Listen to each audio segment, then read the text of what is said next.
नमस्कार मंडळी. जय लवजी. जय भीम मित्रांनो. मी अविनाश पारे तुमचं पुन्हा एकदा स्वागत करतोय लोकशाहीराची साहित्य चर्चा या आपल्या युट्यूब चॅनलमध्ये.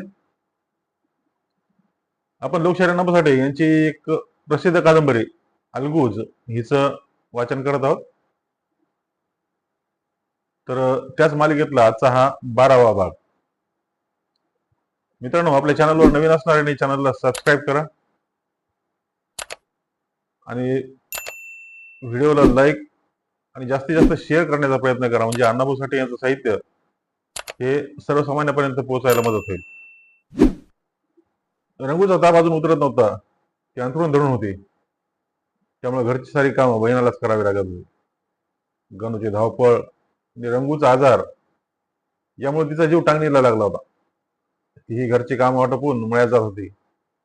रंगू तर दिवसेंदिवस संगतच चालली होती.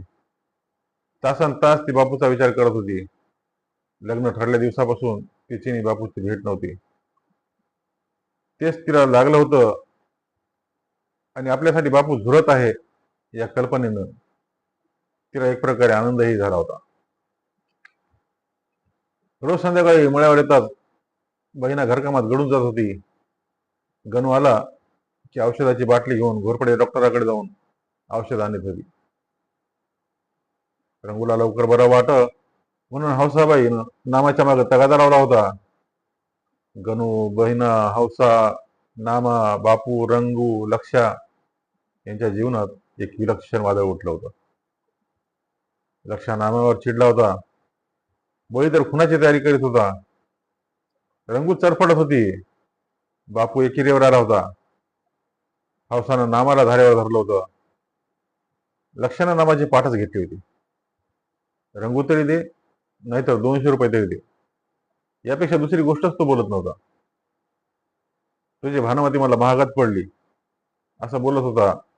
नामा दिसला की खुनाच्या धमक्या देत होता आणि लक्षाला पाहतात नामा वाट सोडून पळत होता.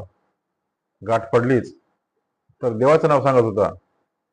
कधी दम भरून वेळ मारून देत होता, नाहीतर दडी मारून बसत होता.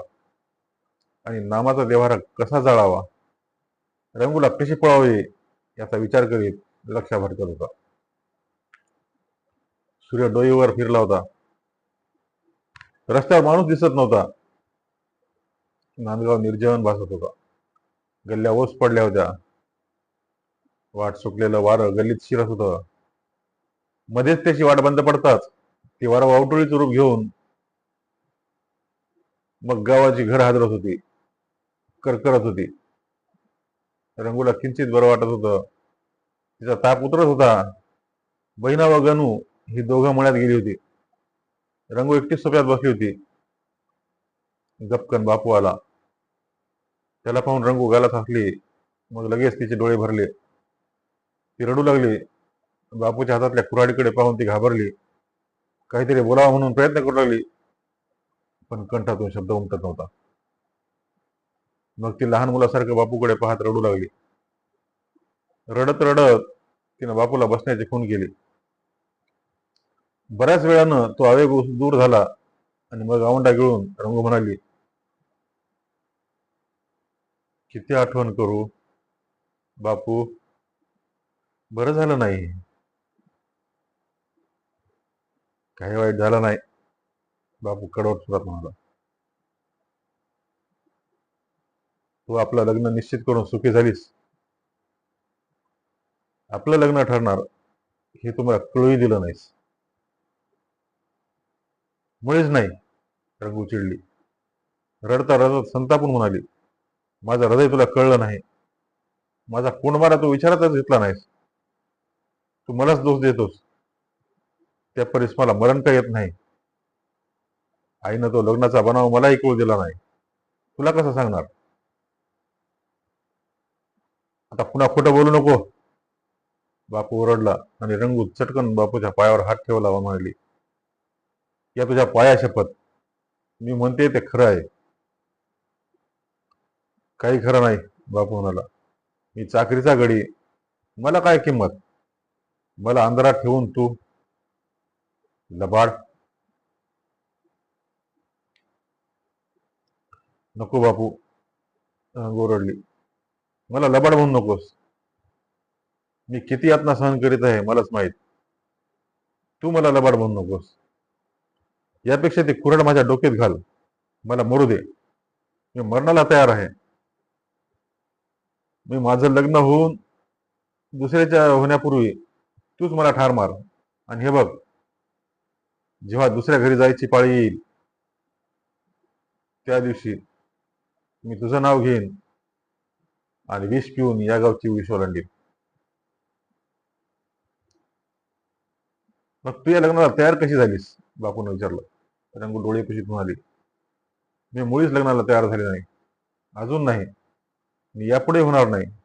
हे लग्न ते जबरीने ठरवतायत बापू. मग मी हे लग्न होऊ देणार नाही. बापू शांतपणे म्हणाला. कसं हे लग्न होतं तेच मी पाहणार आहे. काय करणार तू? रंगून विचारलं. रक्ताचं शिंपण करीन, बापू म्हणाला. त्यात माझा जीव गेला तरी मला त्याची चिंता नाही. तू पाहत राहा. आपल्यासाठी बापू जीवावर उदार झाला आहे हे पाहून रंगू चकित झाली. म्हणाली, बापू तू एकदम बदललास. ही खुनाखुनी, ही कुऱ्हाड, मला तर भीती वाटायली. तुझं लग्न कधी? बापून विचारलं. तीच धरली की, रंगू उत्तरली. तीच कधीची? मला बरं वाटलं की. तुला बरं कधी वाटणार? भांबावलेल्या मनस्थितीत बापून विचारलं. मी मेले की बरं वाटेल मला, रंगू विषण्णपणे हसत म्हणाली. माझा शब्दाने शब्द खरा ठरणार आहे. ते स्वप्न खरं ठरणारा दिवस अगदी जवळ आला आहे.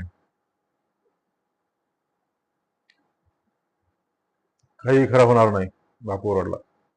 आता कुणाचंच खरं होणार नाही. मी कुणाचंही खरं होऊ देणार नाही. मी माझंच खरं करणार. काय करणार तू? रंगू म्हणाली. तू गावाशी वैर करणार. मी जगाशी वैर करीन, बापू म्हणाला. आणि काय मिळवणार तू? रंगून प्रश्न केला. मी तुला मिळवीन, बापू म्हणाला. नाहीतर स्वतःला तरी गमावून बसेन. नको नको म्हणून काय रंगूच्या कंठात धडका घेऊ लागला. आसू गालावर तळू लागले. ती म्हणाली, तू कोणाशीच वैर करू नको. मोहित्याशी दावा बांधून तू मरू नको. तू जगावंस आणि मी मरावं. असंच आपल्या नशिबी लिहिलं आहे देवानं. रंगू लहान मुलाप्रमाणे रडू लागली. तिची ती अवस्था पाहून बापू खिन्न झाला आणि जास्त काही न बोलता घरी गेला. मग रंगू स्वतःशीच बोलत रडत बसली. आगतिक झाली आणि म्हणाली, हे भयंकर दुःख मी कसं सहन करू? हे कधी संपायचं? काही दुःख सरण्यापर्यंत माझी पाठच सोडणार नाही. सांज झाली.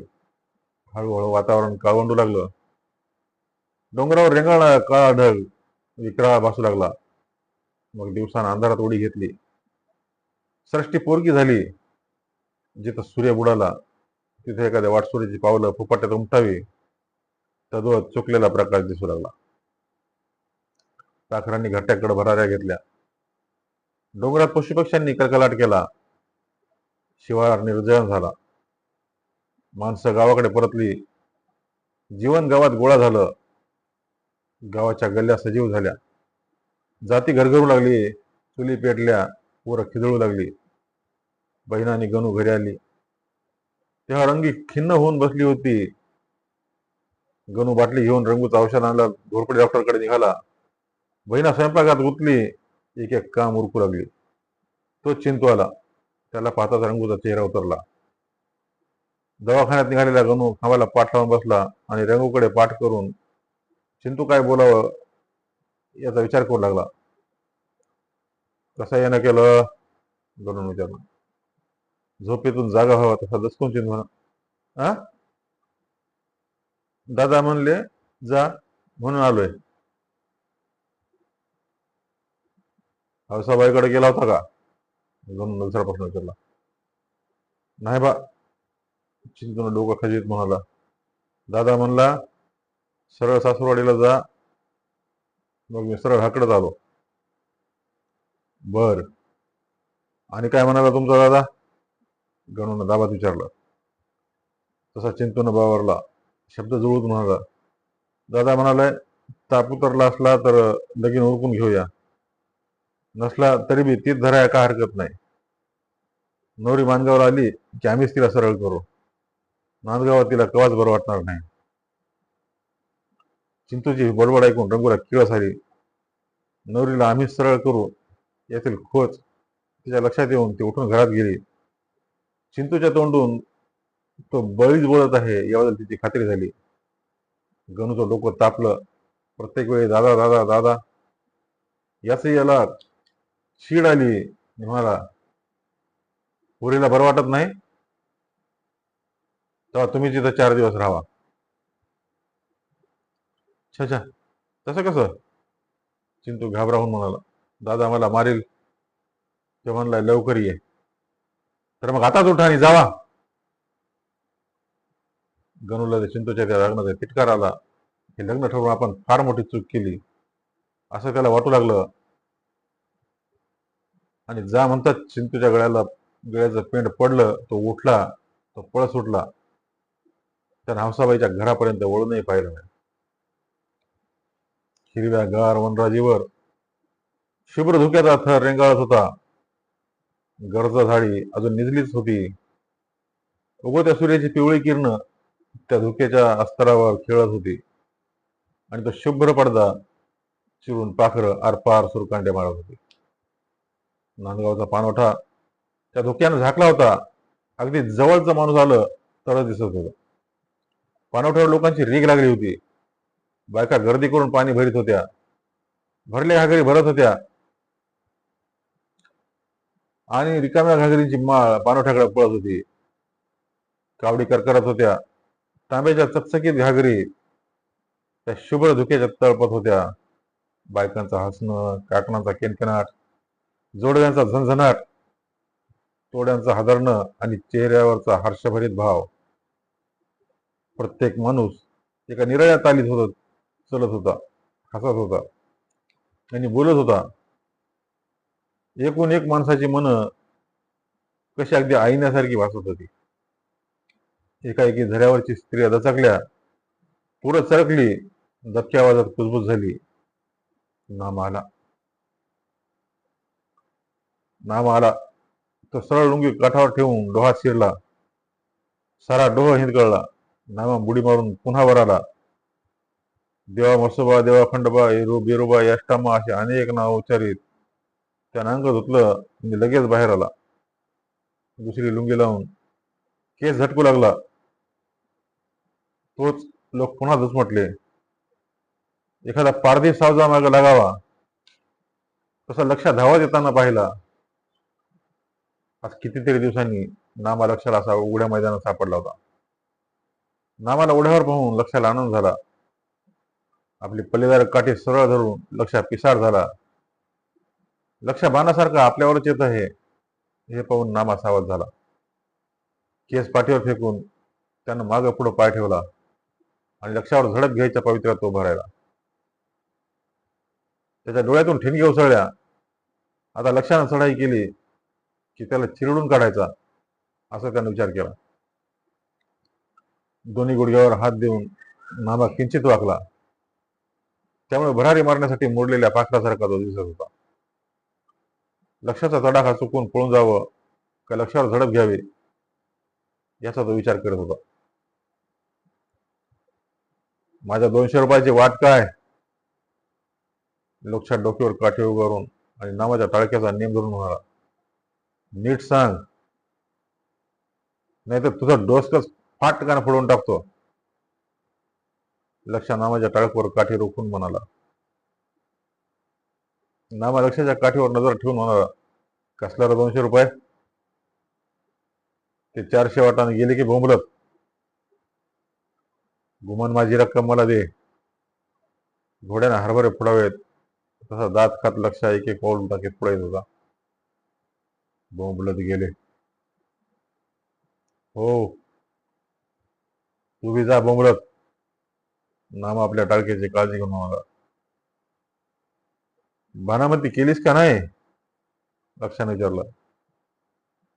केली की नामा उतरला. मग रंगी मला का नाही मिळाली?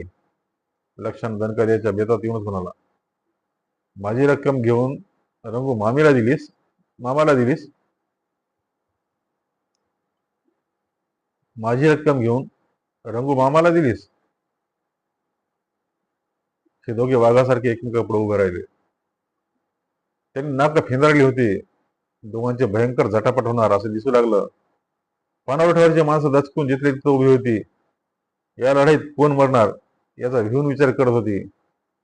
नामा आणि लक्षा यांचे कलागत जुंपले आहे अशी गावात बातमी गेली आणि गावातून माणसं पानवठ्याकडे पळत येऊ लागली. जी आली ती दूर उभं राहून पाहू लागली. पुढं कोणीच जाईना. रंगो कुठं आहे? लक्षाने विचारलं. आपल्या घरात आहे, नामा ओरखला. मग तुझ्या भानामतीचं काय झालं? लक्षाने दात काढून विचारलं. नामा म्हणाला, ते तुझ्या आईबापासने विचार. आणि याच वेळी लक्षानं नामाची नजर चुकवून त्याच्या डोक्यात फाटकन काठी मारली. नामाचं डोकं फुटलं. लक्षानं पुन्हा काठी उगारली. काठी चुकवण्यात अपयश आल्यानं नामा भांबावला. गालावर आलेल्या रक्ताचा उघळ पाहून चिडला. त्यानं डोळे झाकून मुसंडी देऊन लक्षाला मिठी घातली. पण त्याच वेळी नामाच्या भरपूर केसांनी दगा दिला. लक्षानं नामाच्या केसाच्या झिंजाट्या मुठीत धरल्या आणि हिसका दिला. नामा कारकन वाकला. व्यसन उडताच रेडा नामावर नरम यावा तसा हमकुटीला आला. भडकला. त्यानं दम घेऊन लक्षाच्या छातीत धडक मारली. लक्षाला तिरमिरी आली. नामाचे केस सुटून तो मोकळा झाला. तोच लक्षानं नामाला कवळा घातला आणि मग ते दोघे एकमेकांना गोल पडू लागले. अगदी जीव घेण्याच्या ईर्षेने मारू लागले. एकमेकावर तुटून पडले. अखेर नामाचा दमच उखडला गेला. त्याला धाप लागली. नरड सोकून घरघरू लागलं. नामाचा प्रतिकार रोळा पडला आणि लक्षाला चेव आला. तो नामाला भुकलो लागला. इतक्यात बापू बैलाला पाणी दाखवण्यासाठी आला. ते मारामारी पाहून त्याचं डोकं फिरलं. त्यानं बैल तसेच सोडून लक्षावर झडप घेतली. लक्षानं नामाला सोडलं आणि आता तो बापूला मारू लागला. परंतु बापूने त्याला पुढंच येऊ दिलं नाही. भाल्याचा दांडा सरळ करून एकामागून एक दणके देऊन लक्षाला त्यानं घायाळ केला. बापू लक्षाला सपासप मारित होता. त्यानं लक्षाला मुकाच घेऊ दिलं नाही. नामा मोकळा झाला होता.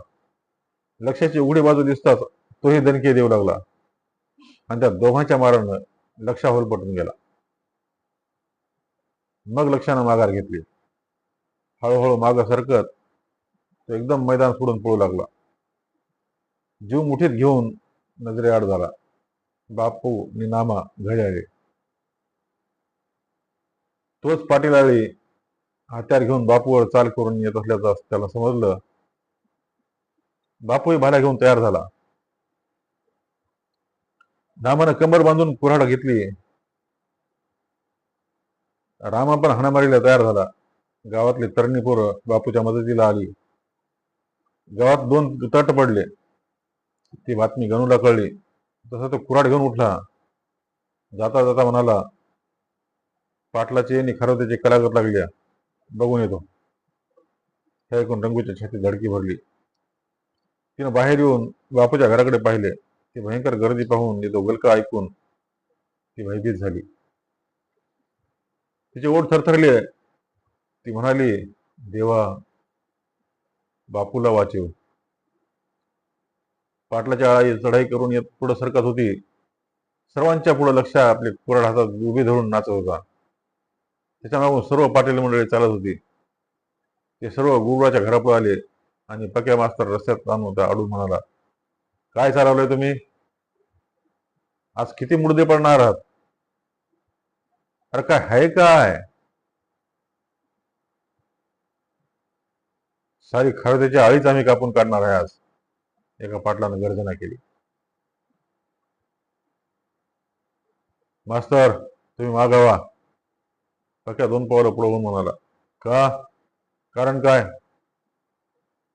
तुम्ही असा आपसात कटून मारायला का तयार झालात? गर्दीतून हंगा पुढे येऊन म्हणाला, मास्तर, ते तुम्ही बापू खारोतेलाच विचारा आणि आमची वाट सोडा. बापूला बी विचारतो, पक्याला म्हणाला, पण प्रथम तुम्ही थंड राहावा. कशाचा थंड होत आहे? हनुमा भडकून केकाटला. म्हणाला, त्या चुलत्या पुतण्याने माझ्या पोराला का मारलं? पोलीस पाटील म्हणजे घिसडी नवं. अहो, मारलं कसलं? पुराच्या टकोरीच्या चिंध्या केल्या की. एक पाटील ओरडला.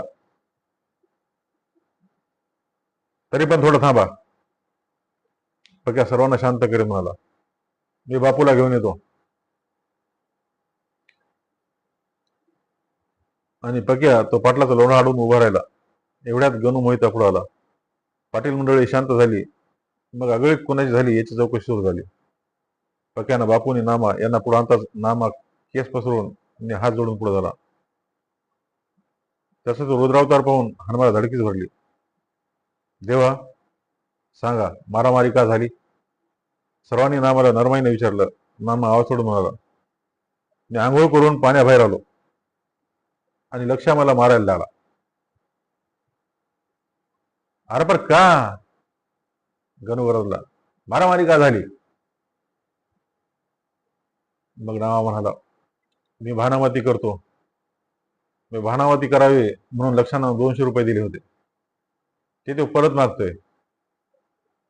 या भानामती करून देवाने देखणी पोरगी लक्षाला मिळवून द्यावी असं लक्षाचं मत होतं.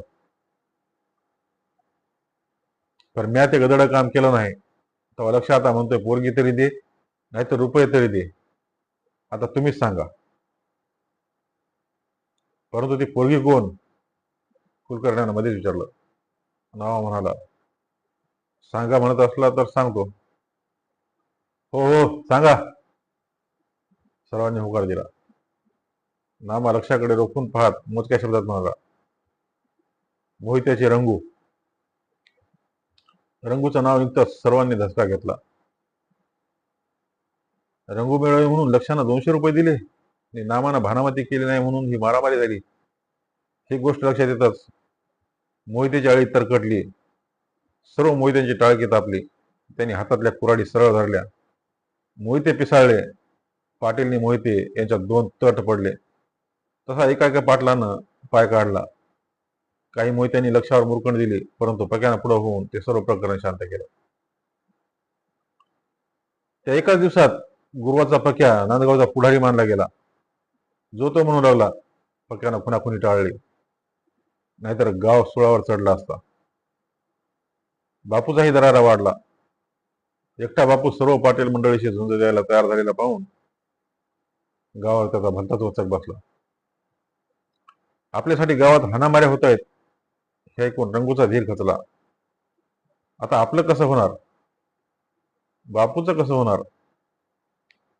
तो किती लोकांशी वैर करणार? या विचारानं तिचं डोकं बधीर झालं. जीव टांगणीला लागला. दुसऱ्या दिवशी हौसानं हनुमाशी भांडण काढलं. लाडकं लेकरू सखी मामी मिळावी म्हणून भानामती करीत हिंडते, हे बरं आहे का? असं म्हणून हौसानं हनुमाच्या नाकाला बोट लावून सांगितलं, नामाचं देव बरं म्हणून वगा झालं नाही, नाहीतर माझ्या चिंतूचं वाटोळ झालं असतं. असं म्हणून ती रडू लागली. डोळ्याला पदर लावून हुंदके देऊ लागली. लाडक्या बायकोचं रडण्याचं हनुमाच्या काळी झरझरलं. लगेच त्यानं चेहरा रडवा केला. तिची समजूत काढण्यासाठी त्यानं लक्षाला बोलवून समोर बसवलं. हातात जोडा घेतला आणि म्हणाला, लेका, तुला लाज लज्जा भीड भाड राड आबरू काही आहे का? लोकांची पोरगी मिळावी म्हणून 200 रुपये दिलंस, निवड त्या जालिम माणसावर हात टाकलास. लक्षात गप बसला होता. त्यानं हनुमाच्या हातातील जोडा पाहिला आणि नाक निगारलं. डोळे गरगरा फिरवले. ते पाहून हनुमा दचकला. लक्षानं जर का एखादा दणका दिला तर? असं वाटून त्याला पुढं काय करावं त्याला कळना. लक्षाचं डोकं फिरलं आहे. जर आपण हात टाकला आणि तो उलटला तर आबरू जाईल. काय करावं याचा विचार करू लागला. हनुमा थंड पडलेला पाहून हौसा भडकली. रोखून पाहत म्हणाली, हातातले ते खेटर लक्षाकडे देऊन डोसकं मोर करा, म्हणजे त्योच 4 हानील. लक्षानं हो का चूक केलं नाही. तो गुमान उठून बाहेर निघून गेला. हातात जोडा घेऊन हनुमा त्याच्याकडे आग करून पाहत राहिला. मग अगतिक होऊन म्हणाला, हौसा, खरं सांगू, मी पोलीस पाटील नावाला आहे. देवानं माझा ढोलका केलाय. एका बाजूनं तू आणि दुसऱ्या बाजूनं लक्ष्या वाजवा खुशाल. पण हे ढोलकं फोडू नका. मला हे ढोलकं बी नग आणि ते वाजवणं बी नग. मी आपल्या माहेरी निघाले. हौसानं तो निर्वाणीचा उपाय सांगतात हनुमाची पाचावर धारण बसली. हातातील जोडा तो स्वतःच्या तोंडावर मारून घेत म्हणाला, बस झाला तुझा आत्मा थंड. अगं एवढ्या थोड्या लेकाला मी कसा मारू. मग हनुमा गावात गेला. जो दिसेल त्याला हात जोडून म्हणू लागला, लक्षाचं डोकं फिरलंय. पोरांना मला भानामती करा नावाला गळ घातली. एवढा गुन्हा माफ करा. हनुमाचं ते बोलणं, पाय धरणं, केविलवानं वागणं ते सर्व पाहून कित्येक गावकरी मनात म्हणू लागले, आता या हनुमाचं बी डोसके फिरलं जणू. नांदगावच्या या कलागती मानगावच्या बळीला समजल्या. तेव्हापासून बळी लक्षावर पडू लागला. लक्षा, नामा, बापू या तिघांचाही काटा काढला पाहिजे असं त्यानं निर्धार केला आणि तशी चक्र तो फिरू लागला. धन्यवाद.